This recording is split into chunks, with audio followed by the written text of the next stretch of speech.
WWE Crown Jewel was quite the show in Riyadh, Saudi Arabia. If you're joining us live, get your comments on screen. If you're watching on demand, get your comments on screen. Was this the best WWE show in Saudi Arabia? Let us know. Sound off right now. Watch out, watch out, watch out, watch out!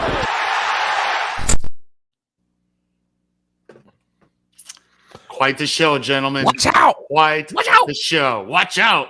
Watch out, watch out, watch out! If you're just joining us live, sound off, get on screen, get your comments on screen. I'm Kellam. That is Jose G in Florida. That is Jeremy Bennett in Nebraska, if he asks you. And, of course, we're talking about the big event that went down in Riyadh, Saudi Arabia.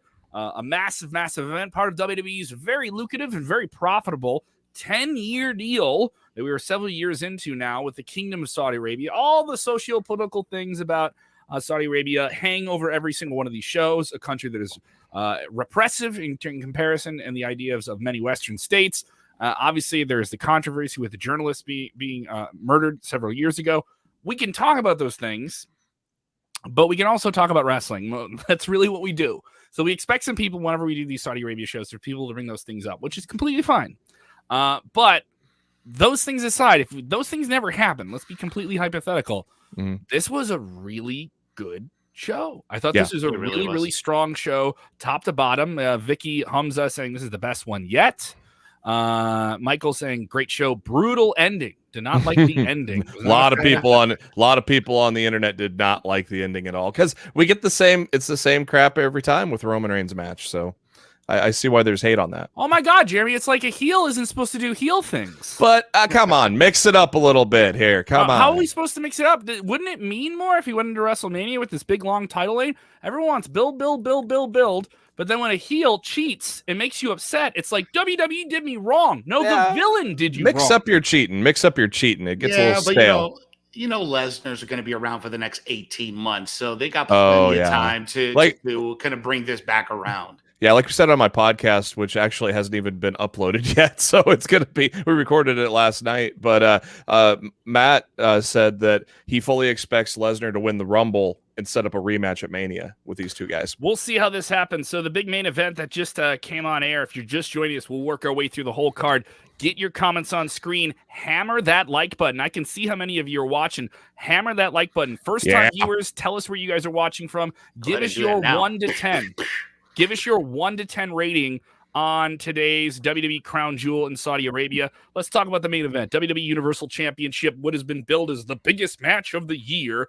A huge rematch, the return of Brock Lesnar, his first match in nearly 2 years. And back in the ring, 19 months since we saw him at WrestleMania 36. Looking like $1 million. Big time entrance. Huge pop for him in this main event on a show that lasted several hours with a crowd that did not let up against a Roman Reigns, who's pretty much the top villain in all of professional wrestling right now. And I will include any televised promotion. He is the man. There is not a more devious villain in the business right now. With Heyman at his ringside, you had Heyman throwing the title with the referee down in between them. Was Heyman going to side with his former You know what beast? to do with it. How perfect was that? You got it right exactly in between those two guys. Right in the middle. Yeah. Like, what are the odds? I'm wondering if he practiced that beforehand. Right. Just to make sure he lands right in between both of them. Not a little bit to Brock, not a little bit to Roman, just in the middle. Yeah. Now, of course, Brock grabs the title. Roman grabs the title. And I liked this because this is a throwback to their previous exchange for the title where they did a tug of war with the belt where people thought that was lame. This was really cool where the title was literally going to decide who won the match, the championship belt itself. And Brock got it only to be super kicked by the Usos with the referee out of the way. And Roman smashes him with the title and wins. I thought this was a compelling match. I didn't mind the ending. I thought this was a crafty ending to have Roman continue to be a heel. Brock still looked like a beast. Brock still looked awesome, leapfrogging over Roman, which is very impressive at his size. I like this. Jeremy, you don't seem like you're a fan of it. No, because it's the same thing over and over again. They really need to mix up these things because it's always just the Usos in, super kick, Roman wins. And so it's getting really stale. And if you look at the consensus of people in the chat, on Twitter, all over, the consensus is they didn't like the ending because we see the same thing over and over. There was nothing compelling, I don't think, with the ending, just because we've seen it so many times. So what else do they do besides put the belt on Brock then? Well, I think they could easily mix things up with Roman being a heel, but it's always the same formula. That's why people are not liking the ending. You can see it clear as day in the chat and on Twitter. It was almost unanimous that people did not like that ending. Because he's a heel! You're not supposed to like heels, Jeremy. Mix it up. We've seen it before. Get creative. Heels do what works, and then get they piss creative. You off. They're heels. Get creative. I'm going to be in the minority here because I actually think this was a smart ending, just for the simple fact that we're going to be getting Brock for the next year and a half. You have to prolong the story. How do you get the audience to tune back in? Yeah, you give them an ending that is not going to be to your satisfaction, but you want to know what's going to happen next because you know Brock is not going to stand for what just happened, him being super kicked by both of the Usos while the referee was out. So there's still a story here. And the way that it ended, the way that Roman does it with the Usos and the bloodline, I can understand where you're coming from, Jeremy, but you need to prolong the story one way or another because this story isn't over yet. People chiming in from South Africa to South Carolina. If you're watching with the first time, thank you so much. Don't be afraid to stick with us through the whole show. If you can't watch all the way live, don't worry. We're going to put this up. You'll be able to watch it on our YouTube or Facebook, all that good stuff. And you'll be able to get the podcast in yours as well on Apple and Spotify. I thought this was fine. Roman is so over. I don't think this is the time to take the belt off him. That's the counter argument I have. This is not the time to take the belt off of him. No. And if he's a crafty villain, you're not supposed to like him. Villains do things you don't like while they say they're the best. He's a villain. So he did villainy things. And I don't mind this. They haven't done a ref bump finish like this in a long, long time. So I didn't mind that. You know what? I did have a little problem with that. Oh, when he picked him up on the right in the middle. Roman Brock just so obvious. Oh, he's about to take a bump. Like he just walked into his kick. I mean, it was just ridiculous. That was hilarious when Brock picked him up and just dropped. It was Charles really funny. Timmy Landis checks in saying Brock needs to go. He needs to go. Brad checking in. He's saying Roman Reigns, acknowledge him as your tribal chief. Acknowledge him, Jeremy. To acknowledge him. Acknowledge me. Yes, I love. There was a sign in the crowd that said, "I acknowledge you." There was just a sign that said, "I acknowledge you." There's another one. I think it was last week. Said, "No, you acknowledge me." A lot of people will chime in here. Once again, if you're with us for the first time, let us know what you think and tell us where you guys are watching from. Especially, we have a lot of people join us after the pay-per-views for the first time, so I know this is a fun thing. We do shows like this all the time, Monday through Friday. We have the top story. Monday nights we have Vince Russo reviewing Monday Night Raw. Bro. Friday night we have Dutch Mantel with you after SmackDown and Rampage, plus exclusive interviews like Paul Heyman just did one with us last week. Drew McIntyre and Dominic Mysterio, all available on our YouTube channel. Go ahead and subscribe as well. Check it out here. Overall, let's jump into other matches in the show. What do you guys want to talk about? Well, let's start off with the kickoff show, man, because the kickoff show was actually pretty damn good, too, because we had the Usos go up against the Hurt Business. It was a non-title match. It was just to kind of get the crowd started, but the Usos were able to get a solid win over the Hurt Business. But it was the opening match of this main card, the Hell in the Cell, Edge versus Seth Rollins 3. It was a masterpiece from beginning to end. That match, if that match doesn't get match of the year, I don't know what match can get match of the year, because the storytelling from the get to the ending was absolutely amazing. The real winner in this match is Seth Rollins, because Seth Rollins made Edge look absolutely amazing. They told a beautiful story. At the end, Edge just kind of acknowledging what had just transpired between him and Seth Rollins after the pin. I thought that was beautiful. It was just a fantastic match.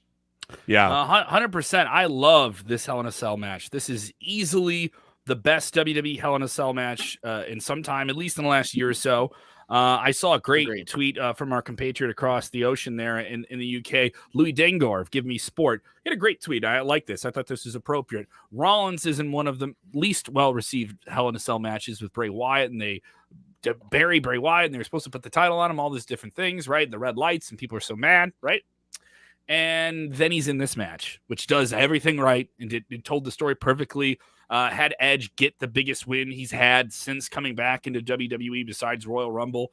Loved it. It was hardcore for all the right reasons. The weapons weren't just things that were there.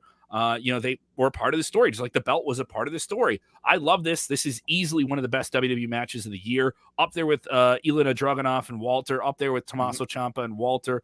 Up there with Roman Reigns' big matches he's had earlier this year against Cesaro. This is one of those great, great matches. I don't care where you stand or what your tribalism is. This was an awesome show with this match at both ends. The beginning and the end were strong. And if that's your judgment of a good wrestling show, this is a great wrestling show. Rose saying Edge versus Seth, best match of the year. She loved it. So where do you go now with these guys? I don't know. That's a good question, man. I mean, they're still both going to be on the same brand as both of them got drafted to Raw. So they're both going to be there. WWE has this thing where they say that the chapter has ended, but has it really? They said it a lot though tonight. That this but don't believe that, dude, because they're still going to be on the same brand. I don't be surprised if we get another run at it, and then maybe we'll call it quits between these two. Eventually, whenever they break up AJ Styles and Omos, you got to have AJ Styles and Edge work a program, man. That's going to be absolutely. Yeah, you got to. I'm not opposed to that at all. Big comment here from Pratik Banjaj. She says, awesome WWE, awesome pay-per-view show. Better than WrestleMania and SummerSlam. I would say this show's better than SummerSlam, better than Extreme Rules too. This is got to be in contention for WWE, those big Saudi Arabia shows where they get a lot of money.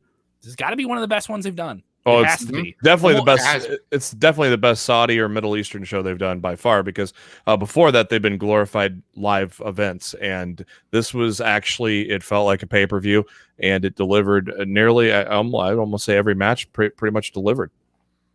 I agree. I completely agree. A lot of people texting in here. Obviously, we've covered Edge and Rollins. Fantastic match. What else can you say about it? It was absolutely fantastic. I love Edge's way to connect with the camera when he was selling something was so compelling.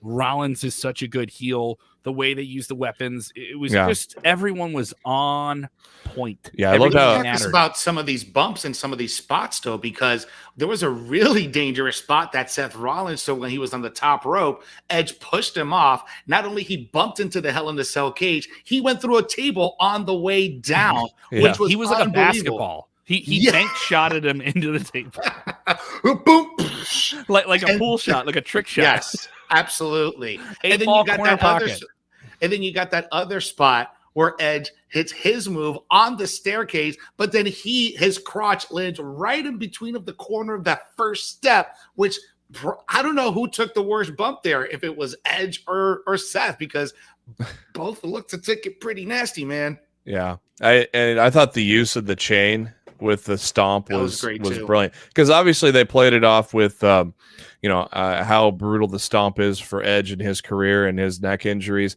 and they played it off as such a serious thing with the Madison Square Garden match, and so then they put the chain on the boot, and you're like, oh god, what if he lands this? What's going to happen to Edge? So I thought that was a really unique and well done spot in the match there, and of course when he goes for the stomp, he gets a little chair to the old broskies right there.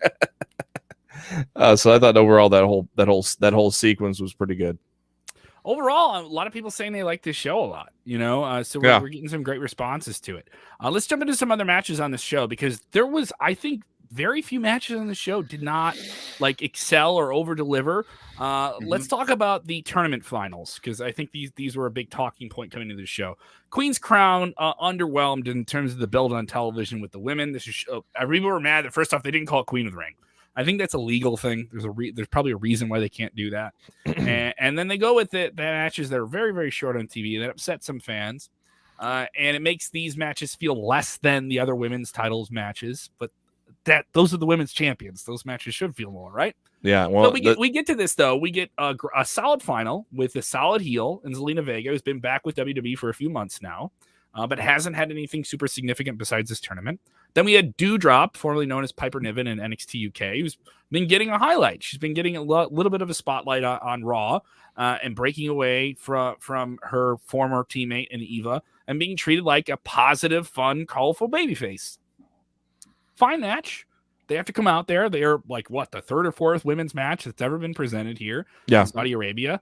Fine finish. The code red with that size difference between Doudrop and that finish to flip it, kind of flipping into a power bomb, was very impressive to see Zelina Vega win it. They teased it. They didn't do it. They did a big clothesline. They teased it again. And when they finally did it, that was the end of the match. Very effective stuff. Zelina Vega's a heel. She wins clean. She's your queen of the WWE ring.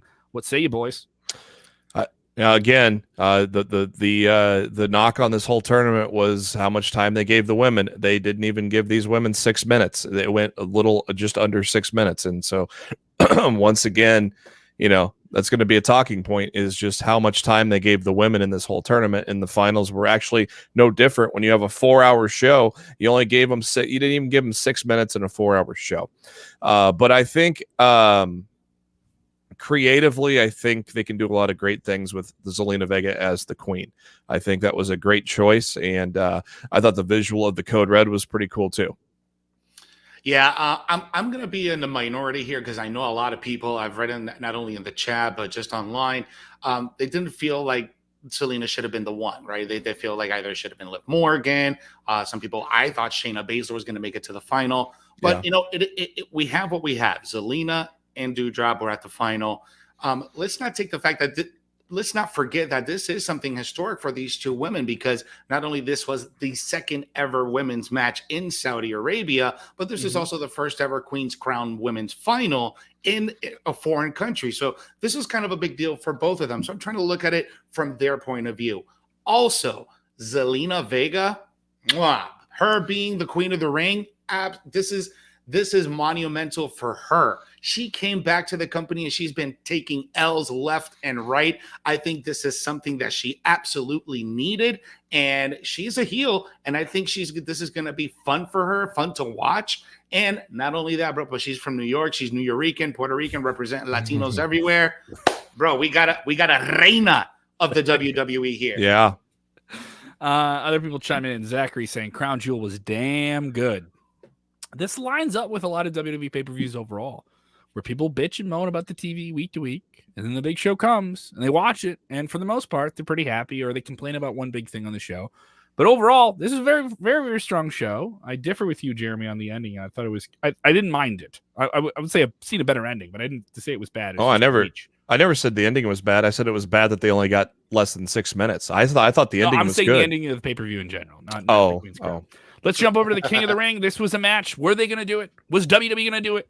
I'm conditioned to hate WWE, and they're not going to give me the thing I want, but I'm going to watch the show, and I just want to see Xavier Woods win the King of the Ring. Xavier Woods wants to be the King of the Ring. He says he wants to be the King of the Ring. It's all he's ever wanted to do, and they're going to take it away from him because I'm conditioned, based on my internet hatred, to hate what they're going to do.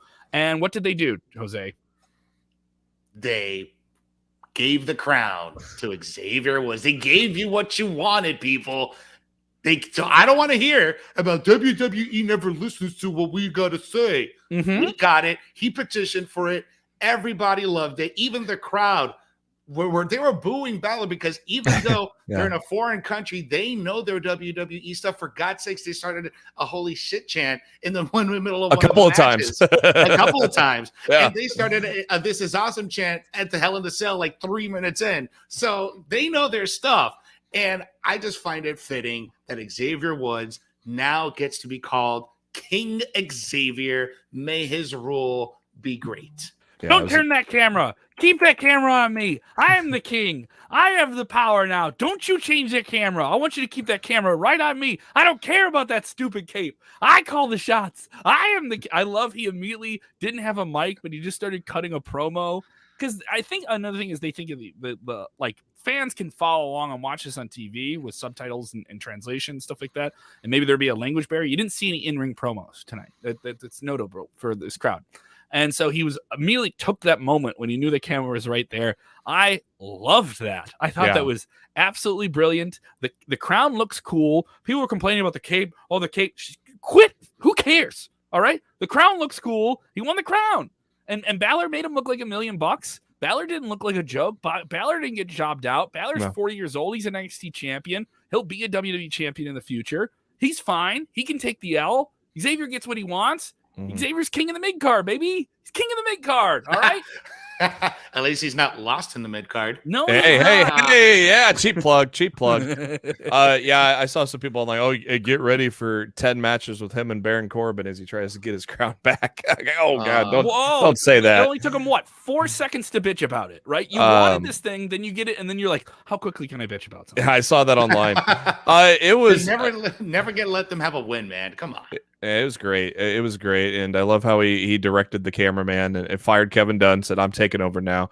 That was great. It was a great moment, man. I mean, you look around on the internet, you see his up down buddies like Cesaro and Tyler Breeze getting excited on Twitter and Instagram for it too, and it was just a tremendous moment that Xavier Woods gets to live his dream here, and man, he's gonna have some fun with it, and we're gonna have fun watching it.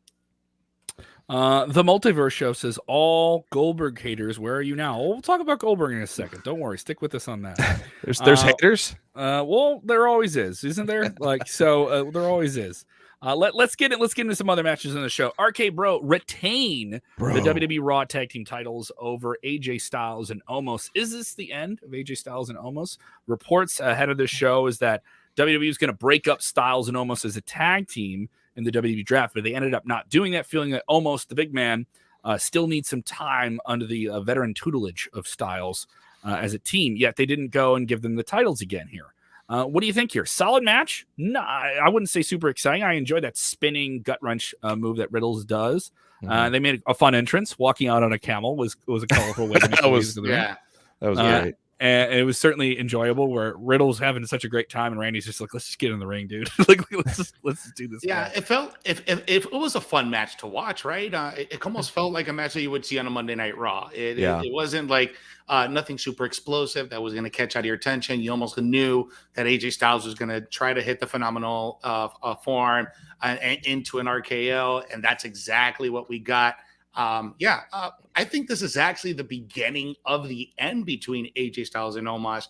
Now that we're going to get the new season premiere of Monday Night Raw starting next week with the new roster, this could be maybe a way for AJ to get back into the main title picture and even get Omos, or maybe get him a U.S. title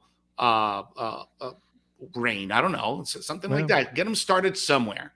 Well, they said the main reason they didn't break them up in the draft was because Omos isn't ready. So maybe it might not be time for him to go off and do a single star yet. You could have AJ Styles go single and Omos be as heavy. You don't have to break them up, really. You could keep them together and keep him as the heavy. And then once you feel like Omos has progressed enough to where he can go out on his own now, then you have AJ turn on him and set up a little feud there. So I don't think they need to break him up in the near future. They really didn't tease it at the end of this match either. We'll see what happens on Raw this week, but I don't think they necessarily have to break them up, especially since Omos isn't quite ready to go on his own yet. Plenty to talk about on this show. Like I said, I thought this was a pretty strong show overall. And one thing that was built to for quite some time, since SummerSlam, actually, since this summer, is a very personal feud. First, it was for the title, and then it became a personal issue between one Bobby Lashley and Bill Goldberg. Now, the match they had at SummerSlam, which was for the title, became more of an angle. With Goldberg's son, Gage, getting in the ring and being manhandled by Bobby Lashley, who claims that he didn't know who was behind him and he immediately snuck a hold on him, right? And gave him his brutal full Nelson. Gage attacked him. It was Gage's fault. It was his fault. Yes. All right, so that's being debated. Goldberg never stepped foot in ring in the first place. Right. True. Goldberg wants revenge and has claimed that he would quote unquote murder and kill Bobby Lashley. Kind of a not a great thing to say. Not legal. Not legal, and also maybe connecting some dots with where you're running the show that you shouldn't bring that up. Just my call. Just kill you Thursday. No. Maybe.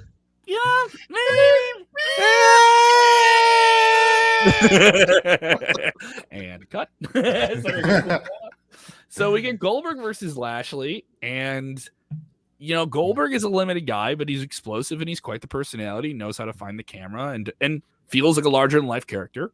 And everyone's chanting his name when he gets out in the ring. But Bobby Lashley's still a Hoss. And they had themselves a hell of a Hoss match here, where they just wrecked each other. I didn't mind this. I saw people complaining when Bobby Lashley was getting wrecked on the outside. He's on the run, right? He's on the run from Goldberg, and he reaches over to the barrier. They're going to do the plow him through the barrier spot, right? Spear. And they've done it with Goldberg a handful of times. They do it in all of his big matches. Lashley goes to grab it, and it moves. So it's clear that he's going to go through it, right? It's unhinged already. And I saw everyone just going, "Oh, this is slam. This is." I was like, "Shut up!" Like you were watching a 4-hour show to bitch. Goldberg went out there in his mid-50s. I'm not saying he had the best match in the world. You're never going to get the best match in the world from Goldberg. You're going to get a Goldberg match. Are you going to get a great Goldberg match or a bad Goldberg match? Are we going to get what we had with him in The Undertaker a few years ago, which was a disaster, right? No, we did not get that. Goldberg got him up for the jackhammer. Goldberg could have finished him, and he just let the match go on. But it made sense. It made sense because I want to continue to hurt you because you hurt my son. And it made sense. He could have won the match, but he didn't do that. And they had the Hurt Business get out there, and they took back body drops on the entranceway and spears them off through a table. Come on, guys. Why attack him one by one? You go at the same time. Yeah, that's the only nitpicky thing I gotta say about that. Was like, why are you not attacking dumb heels at the same time? Yeah, they're dumb heels, and he's the big baby face. They ran into his foot. That's what happened. I'll tell you what, though. I'll tell you what. Goldberg definitely, even though he has a bum knee for real, I think he kind of held his own. I think he did. You could tell the knee was giving him trouble. After that jackhammer, I think he did what he could, and he did it to the best of his ability. And you got to take your hat off to Bobby Lashley, because without Bobby Lashley, that match wouldn't have turned out as good as it was. And Bobby Lashley also did a lot for Goldberg. I don't mean to cut you off. Lashley's no spring chicken himself, right? No, this guy's north of 40, but still looking like $1 million, right? And takes care of himself. Goldberg's only going to be in the ring a handful of times a year, right? And he did have some trouble with the knee, but he was still moving around. Got up there, did the finish, speared him off of the platform through a table and all the different things they wanted to do. You got all the gaga. It hit any weakness that he had running the ropes or any of those different things you might see with him. He didn't get gassed. He looked good. Goldberg crushes Lashley, who put his hands on his son. What's to complain about? It was a solid Goldberg match. It was fun. I mean, it was the second straight lengthy Goldberg match that we got, and both of them against Lashley, and both of them were pretty good. The finish was a little off on that last one, but that was more of an angle. This was tremendous, I thought. I thought this was a perfect way of how you book a Goldberg match, much like when Goldberg took on Brock Lesnar, and they only had 5 minutes, but they did so much in that 5 minutes. They did a lot, yeah. So they booked this very well. I don't know. I don't know if Goldberg was actually being legit with that knee. I thought he was maybe selling it, and if he was selling it, I thought he did a good job of selling it with the jackhammer and pulling it off for a guy in his 50s. I don't know if that was legit or if he was selling. I thought he was just selling the attack, and that wasn't real. And if he was selling, it looked tremendous on how he made it look like he struggled to get that jackhammer off. And I thought that was a pretty cool sequence there. And of course, the end, great visual sparing him off the stage. Yeah, Jose, you want to jump on this comment here from Chef Michael? This is a solid one here. Let's do it. For once, Goldberg was actually booked the right way. Doesn't need to be in the title picture at all. He's big enough as a draw as is. Go out there, have a slobber knocker, and look like a beast. Bravo, WWE. I think I think that puts it in a nutshell, Chef Michael. I think you're absolutely right. He was booked the right way. But I also think that when you have the right dance partner, that makes a big, big difference. And Lashley, I think, was the perfect dance partner for Goldberg tonight at Crown Jewel. Also, Lashley didn't get jobbed out. He got brutalized by Goldberg, and it made sense for the story, and it told the right story. They gave you period of a story. That's what you got here. Shout out to Mark watching from North Carolina. Go on, throw your hands up. Spin it like a helicopter. Petey Pablo. Who knew Petey Pablo would show up today? Come on, Petey Pablo. So a lot of people. We did have one of the Saudis local go ahead and have a match tonight. Mansoor had a match with Mustafa Ali. He got a pretty good reaction tonight in Riyadh. He got the win over Ali. But it was what happened afterward when this guy in this karate gi and a red belt with a with Arabian scarf wrapped An around Olympic his head. gold medalist, An Olympic silver medalist. In karate, Mr. Tariq Hamdi. I think I'm saying that right. Tariq Hamdi. Yep. And that guy kicked off Ali's head. he just kicked his face. Yeah, after Ali was getting in his face, he's like, all right, they're going to square off. He gets kicked in the face. He gets a pop. Everybody goes home happy. At least they got a local guy there. But that guy got a tremendous pop, man. He did. If it would have been, it was kind of a mystique on who that was coming down to the ring. Though, if you are a Fightful Select subscriber, I knew who it was. Unfortunately, I already got spoiled on that, but it was pretty cool. He got a big pop. I mean, obviously, he's not. I don't think he's really familiar with anybody here. I don't think anybody in the States is really too familiar with him unless they're big, Olympic or karate fans. Unless you're like combat sports fan and follow it like all the time, you probably won't know who he is. But apparently in Saudi, he is a national big deal. hero and a big deal. So I think it was well done by WWE to put him in that particular segment. And the hug with Mansoor and raising the hand, I thought it was a tremendous moment for that show. Agreed. Fine evening overall. And I know I brought up the crowd here. It didn't seem like they let up for most of this show. Oh no, they were on it from the get. Do they know? Do they know that shit's a cuss word, or they just hear that regularly and they think it's a great chant when something awesome happens? I wonder. Yeah, I think that's what it is. Do they know it's a cuss word? I have no idea. I'm curious. I'm sure they do. I gotta say, I also like that there was complaints with these early WWE Saudi Arabia shows that were they putting real fans in the front seats? They did. And you had a lot of real fans up close for this show, and I thought that was the right way to go. It looked like this was a show that common people who love wrestling could come and see. This was not something where it was only the government, only the rich government people. or like elites in our country are going to be able to come to this. And that is not a shot at AEW, by the way. It's just like the referencing what's going on. Oh, look at your tribalism you just started. Oh my God, look out the chat. How dare you say that about Tony Khan? Tony Khan would never do this. The Khan company get a fire extinguisher for the chat. Look out. Look what you started. It was cool seeing the little kids, and it was kind of funny watching the security guys kind of, okay, kids, get back to your seats. And you gotta believe, like Wu-Tang, Goldberg is for the children. Man. Goldberg did that spear all the way at this football long, like he had that football long entrance where he had to go and finish this. He had to take an Uber to get that spear going. Then he had to take an Uber to get that spear. Then he made an Uber run right back to the ring just to high five with the Kings at ringside. Yeah. You know what I mean? Like just to like come back. I was like, I'm gonna limp back down there just to let those kids know that I'm still a superhero. It's about being a superhero. Yeah. So I thought that was a cool moment. Let's get into the women's triple threat match here. This was a part of the show where I will say something that was built up to that was expected may have slightly under-delivered, and maybe this is the one part of the show where the crowd pulled back a little bit because they were into everything. They were in the Queen's Crown. They were into the King of the Ring final. They were into Lashley and Goldberg and everything on this show. They were in. I think this is one time, and also this match was long. This match felt a little long on the tooth. It was a triple threat built around counter. I'm going to counter your thing and you're going to counter my thing. And like nothing felt like it breathed in this match. And no one really got to, like, there was parts where they were certainly standing out, and Bianca Belair got to put both of them up on her shoulders for a little bit. And they did some fun counter stuff, and Becky Lynch got the roll-up finish on Sasha, and she used the ropes, but it doesn't matter. It's a triple threat. You can get away with that. It's a crafty heel thing to do, right? I like how Cole was like, she cheated, and Graves like, well, that was legal, Cole. It's a triple threat. It doesn't matter. That's legal. This match for me in the beginning, the first half of the match was very sloppy. I don't know what it was. I don't know if it was a combination of the attire that all the women were wearing in the ring during the match. I'm sure that had something to do with it, from a comfort standpoint and being able to deliver the moves. I don't know. I think there's also, a lot of stuff focused on them because, again, this is a championship match being done on this Crown Jewel Saudi Arabia landscape. And it's another historic, but I kind of feel like it fell flat a little bit on its face, to be honest.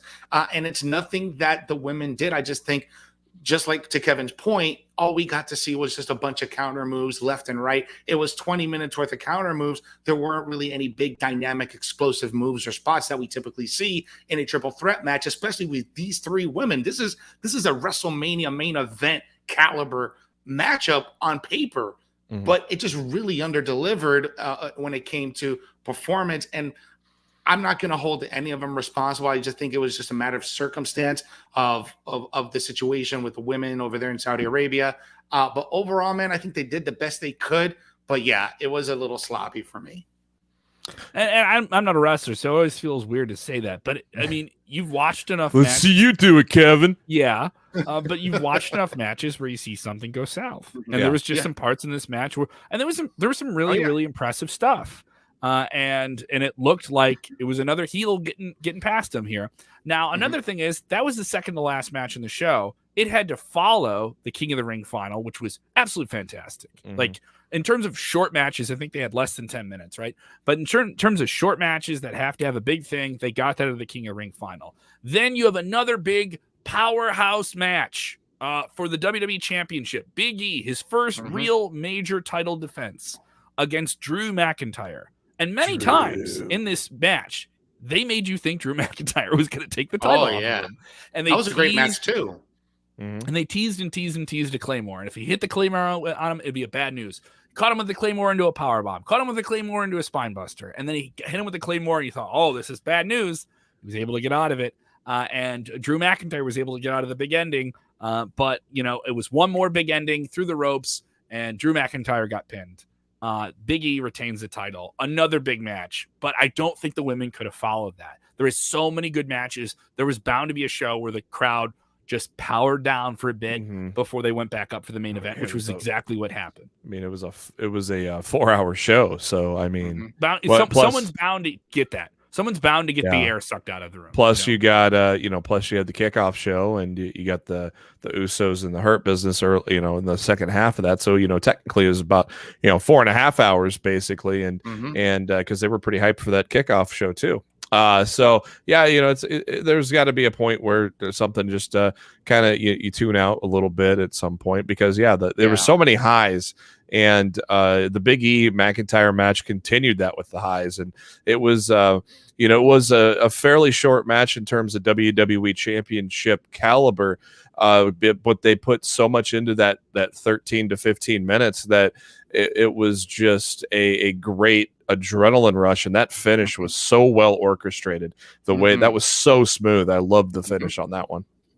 You'd see Drew McIntyre's athleticism in that particular match, especially with that finish when he goes for the tilt-a-whirl into the big ending. I mean, that's just athleticism, core strength. Both of these guys absolutely delivered. We got big men slapping meat in Saudi Arabia, guys. Oh, yeah.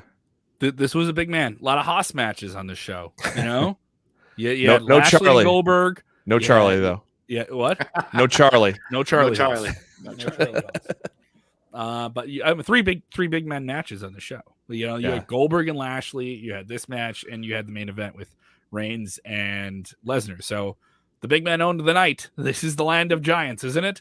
So let's get into ratings. Overall, people want to know your ratings, the definitive ratings. These are you do not need to see another rating anywhere on the internet. You don't need to read another one. This is the only one that matters. This is the only one that matters. Okay. All right. Everyone on the internet, on every other wrestling website, will see what we say tonight, and then it will trickle down from Sportskeeda Mountain into their waiting, hungry mouths. That's not a lot. That's not a spoiler. It's not even a prediction. It's just fact. I know, because ratings are subjective. It's a fact of life.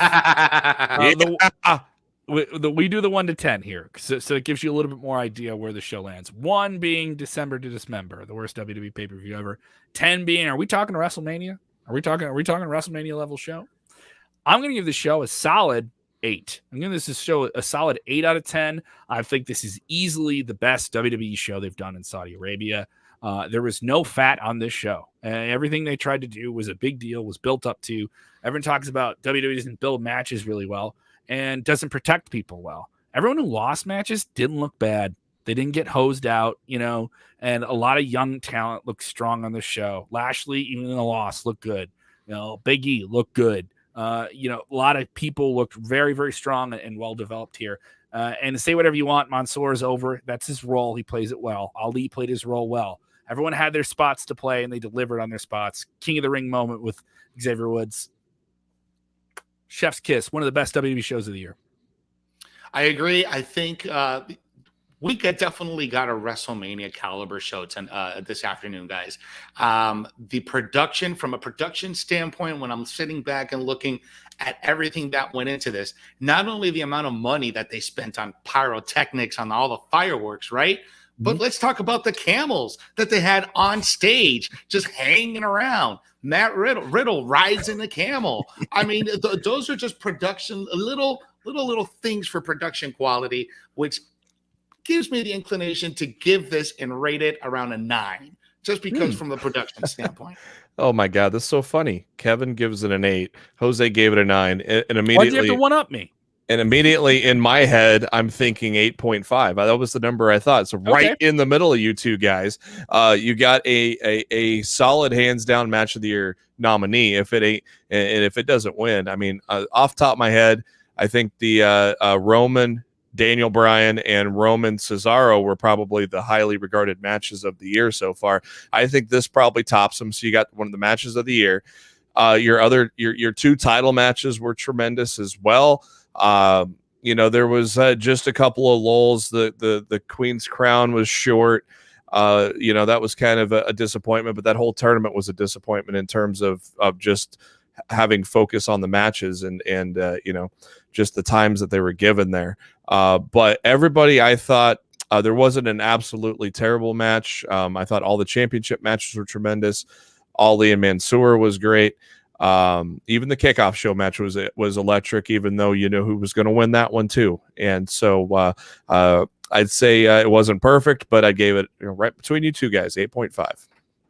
We're getting a 7 out of 10 from Justin. I've seen a couple of 9s here, a couple of 10s. And the lowest one I've seen from anyone watching with this today was a 6.5. So you have a pretty positive show. This is a pretty well-received show. And I think anyone who there's things you could critique, but as you see with anything, there's a lot of people that are just conditioned out to watch WWE shows and find something they don't like, and that's all they want to talk about. I think there was a lot on the show that you could find easily on the surface and say, I love that. I thought this was great. I love this. This was cool. If you're a casual fan, they gave you Goldberg crushing a villain. You know, if you're a diehard fan, they gave you Xavier Woods having a moment. They gave a lot of different things. So this is the challenge that WWE has that their competitor, AEW, doesn't have, is they have to serve a lot of different audiences with a lot of different interests. And I think it gets really, really hard, but I'll give it to WWE. They're going to do this Saudi Arabia deal. They're going to go over there with all of these socio-political things that hang over these shows. They're going to do these shows, and there's an audience that wants to see it. You know, there's an audience that wants it. And this is the sign that I think WWE needs to do more shows outside of the United States. Yeah. They really do. They really, really do. UK needs one. Europe needs one. I think a major show in Latin America would be really interesting. Big shows in Asia would be really, really cool. That was my big thing when I left the show. I was like, I love feeling the energy of this audience. I really, really do. I always loved it when they cut to the crowd today, just seeing a lot of the people in the crowd and just being, you know, just completely enthusiastic and in with the show. And you could hear it too. But, you know, cutting to the crowd randomly, you could just see it. They were excited to have a high scale pay-per-view. And they chanted for everything. Yeah. Like there was nonstop chanting. A lot of dueling chants in that main event. We're jaded, dude. We're jaded here in the United States. We get to see a lot of wrestling. I get to have like a major WWE show in my city every 4 or 5 months, you know, and we get to see a lot of really, really cool wrestling in general, even on the independent level. So even there, that's very limited. So like even their exposure to pro wrestling as an art form at an independent level is that's maybe once or twice a year. You know, and there's those big Qatar shows in the Middle East as well. Yeah, so, they only have a handful of them, right? Yeah, the Qatar one. They also have another one. India also they have a good one. Egypt they have another one over there. So yeah, it's very limited. Very limited, maybe once or twice a year, and then you get these shows maybe twice a year. And so I completely understand all the political things that are involved here. I'm not denying those. I'm saying just as a wrestling show, this delivered. You know, and WWE did a great job. And they need shows like this with people grilling them and comparing them constantly to AEW right now. Yeah. If I'm AEW, I see this, I'm like, I want to get overseas as soon as possible. Yeah. I want to get in front of fresh audiences that have maybe a slightly different invigorated approach. Not to say that their fans don't have that now, but it's different. You know, that those English crowds, they're a part of their local very well crowd, in AEW. You know? If we get a SummerSlam in the UK next summer, this can be real. I would want to go and see that. I would want to go there. And you get like a soccer style environment at a WWE show, so it's very cool. You know, and people are, you can't even compare this to any other past Crown Jewels, man. That already blows that out of the water. Right now, we're comparing this to every other pay-per-view they've done this year, and it is going to be in the running for the best show WWE's done this year. And that's a complete surprise, because before, these were just glorified house shows.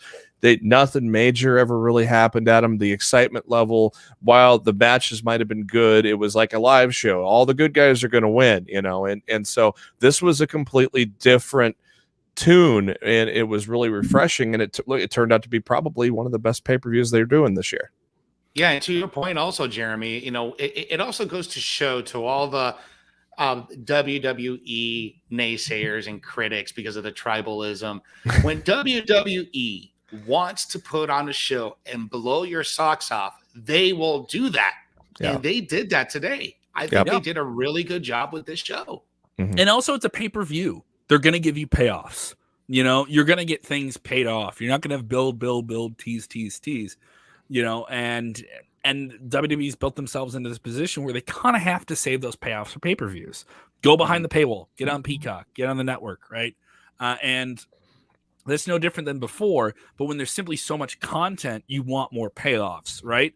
So I think when you get to these pay-per-views, you kind of have to recondition yourself to it, and in a weird way every few years. And they're doing that. Yeah, they've done some big stuff on television. Big E winning the title was cool. Some surprise returns and different things like that.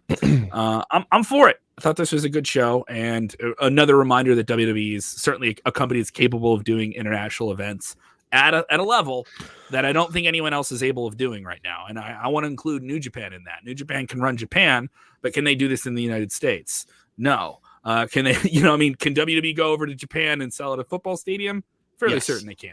I don't think that's a bad bet. So it is something to remark about the sheer size and power of WWE as a brand. It shows what they can do. And I would love to see where they can go with this. Do more. I want to see if we can do this in other big countries. Do something in Brazil. Do something in front of you mentioned those soccer crowds. Let's see it. Let's see what can happen. They did Brazil, but that was like 20 plus years ago. That was a really, really long time ago. Yeah, it's where Pat Patterson got the Intercontinental Championship. And in most recent memory, when we're talking about some of these overseas shows, we also got to think about the Latin American shows, the Canadian shows. Like those shows typically do very, very well. And I think now that we're at a point, with COVID starting to kind of get a little bit more controlled now again at the end of the year, we're going to see more WWE having plans of going overseas. They did the European tour just a little bit earlier this year. So I think I think we're going to get more of this, and it's just a good time to be a wrestling fan. Oh yeah. And we've heard the reports widely that WWE wants to run stadium events. They want to run more and more big destination stadium events. And this would line up with that if they did more of these. So we will get another WWE Saudi Arabia event. This would line up with them doing it sometime in February in terms of just the trajectory of how they've done this in the past years. But that could change. That could easily change with how everything's going with COVID around the world. Yeah, and also, they did a little Peacock commercial there. I think it was right before the main event, and they pretty much ran down everything. And there wasn't a Saudi show in there leading up to WrestleMania, so they probably are going to hold off on that. Probably smack it in, but somewhere between WrestleMania and SummerSlam, probably on the next go around. Thank you guys so much for joining us here. People chiming in about what the future is WWE is. Well, watch it with us. Watch it. Go ahead and subscribe to our YouTube channel if you've not done it already. A lot of people joining us. Thank you so much. If you're watching for the first time, join us later on tonight. Got ourselves a trivia battle, boys. Oh, I used to hold that title. Maybe in the future I can get it back. But Jeremy, you are the trivia master. Tell us about the competitors coming up tonight. What is that line from R-Truth? Used to is something about used to and Brewster. I can't remember what that line was that R-Truth used to. Used to is about as old as Brewster. Tonight, 7 Eastern, 6 Central, 4 on the Pacific.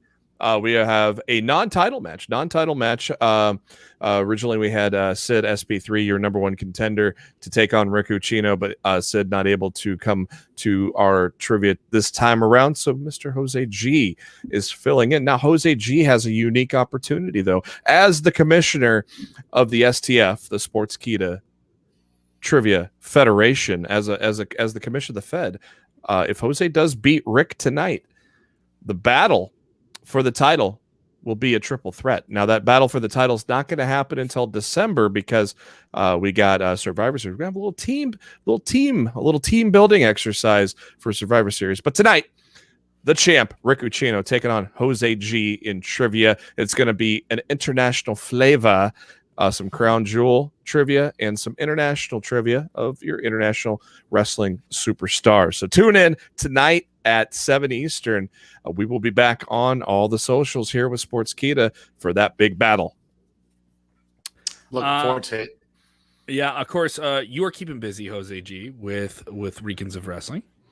Yeah, this week we're actually taking a week off because Rico is on vacation again. He takes more vacation time than I do. This guy, right? So he's on vacation again. But since we got all this stuff going around, we got the trivia tonight. I'm doing trivia instead of Ricans tonight. So the workhorse of Sportskeeda never stops. I'm always going to keep going, and that's why Rick's going to lose tonight and find himself in a triple threat match come December. I'm rooting for you. Ooh. I'm rooting for you. I will be busy with AAWPro.com. AAW, the premier independent wrestling organization in the world. They've launched the careers of Seth Rollins, of Ruby Soho, of Kalisto, Daniel Bryan, so many names. If you want to be a pro wrestling star and you're not on that big level, this is the level you're on. We will have talent from Impact Wrestling, from AEW, joining us for 3 shows in 2 days. 3 shows in 2 days at the world-famous Berwyn Eagles Club. Go to aawpro.com. Get your tickets. Well worth the trip into Chicago, right outside of Chicago and Berwyn. We're going to have the Jim Lynam Memorial Tournament starting October 29th, and we'll have Hell Hath No Fury featuring Thunder Rosa the afternoon of October 30th, and then we'll finish the Jim Lynam Tournament the next night, a 2-night tournament featuring Josh Alexander. Man, many people think he's going to become a champion at some point. Coming up here. So that is the 29th, the 30th. Check out all the information, get tickets to multiple shows, and watch them on fight.tv. That's FITE.tv. You can get those pay-per-views as well. They're only $13 a pop. So definitely go check that out. I'm going to have a promo code, by the way, coming up in a few days for you guys to get tickets. So follow me on my Twitter. I'll post it there. And of course, you can hear me on the radio over on the X in Rockford, 104.9 The X. We're giving away tickets to the big WWE Super Show at the BMO Harris Bank Center in Rockford, Illinois, coming up December 18th. Go to the xrockford.com, thexrockford.com to win your tickets for that show and check out my interview with Drew McIntyre. So a lot of people enjoyed the show, 7.9. Some more ratings coming in here at the end here. And a lot of people with different takes about what's going on here. And Anthony Manazza, about the stadium talk, he says, for me, I think the next big stadium event for WWE in terms of similar to Saudi Arabia would be great to go major soccer arenas in Germany. Oh, dude. Yeah. I think Wembley, something big like that. I absolutely agree with that. I'm down with that, buddy. I agree. Go to Europe, make the fans happy. There's a desire out there. Go where the fans haven't gotten it and they want it because you get something special like we got today. Thank you guys so much for watching the show. We really, really hope you enjoyed it. That's what we're going for, is the joy of wrestling. We may bitch and moan and why didn't they follow my fantasy bookings? And all those different things. Okay. And I may yell at Jeremy about how he's a heel, Jeremy. And all those different things. But it's more important that we remember that we're friends. That we're friends. We're family. Amigos. Familia. Familia. Hey, forget about it. Forget about it. Hey, don't remember when watching wrestling, you got to do what, boys? Tell them. Enjoy it. You gotta enjoy wrestling. Yeah. Yeah.